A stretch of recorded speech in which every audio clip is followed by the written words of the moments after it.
So if you produce music for a living, then producing music for TV and film is a great way to generate some income.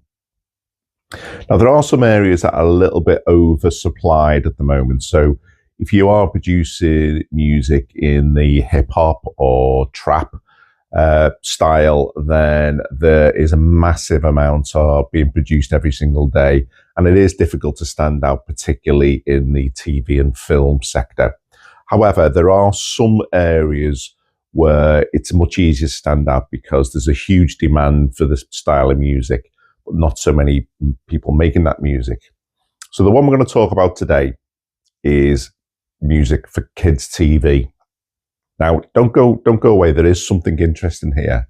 Well, unless you already make a lot of income from another style of music, then in which case you're okay to go. Okay, so the rest of us, now they've gone. Kids' music is quite easy to produce. It's not that time consuming, and you'll find you can do it fairly quickly, and there's quite good demand for it. So I'm going to produce some music today using some almost free software called Remix Live and a basic mobile phone. So not a lot of equipment needed in this, not a lot of mixing and mastering style techniques in this, but there is some musicality needed to produce this style of music. So I hope you will find this interesting. And stick to the end because I'm going to give you 5 tips about how to sell your music to sync libraries and what sync libraries are looking for when they're choosing music to buy for TV, adverts, movies, YouTube videos, that kind of thing. Yeah. So let's get into it.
This is very different than making music, say, for Spotify.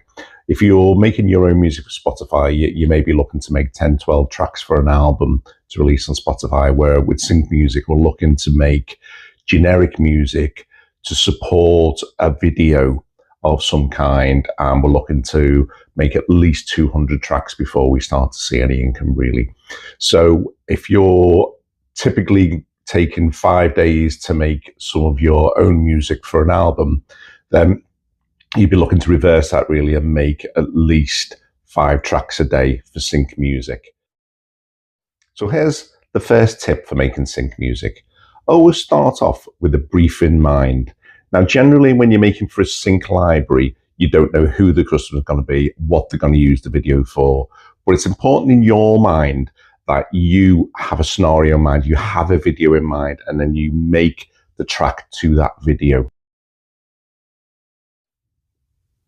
So my second tip is not to spend a huge amount of time on sample selection or developing your own sounds for sync music, because really we are looking to produce a couple of hundred tracks. If you need to do that, say in a 3 to 6 month period to start generating some income, then developing your own samples is probably not the way to go. You won't have enough hours in the day to do that. And the third tip is to make sure that you produce a range of music. Now, you as an individual have a preference for a certain style of music. However, when you're looking to make 200 tracks, you don't really want to make 200 tracks within exactly the same genre with a similar feel, because what you're looking to do is broaden your audience, really. So making different types of music for different types of scenarios, always having that video in mind of who's going to buy the track and what they're going to use it for. So my fourth tip is about selecting the right sync library. Now, there are many sync libraries out there. And if you are starting out, I would pick one of the larger sync libraries with a broad audience before you find a niche. And at that point, when you've got a body of work, you can approach some of the more specialist sync libraries who might work harder, shall we say, to try and get you placements on different videos. And my fifth tip is to ensure that your music always plays the supporting role. The lead should be played by the video that your music is supporting.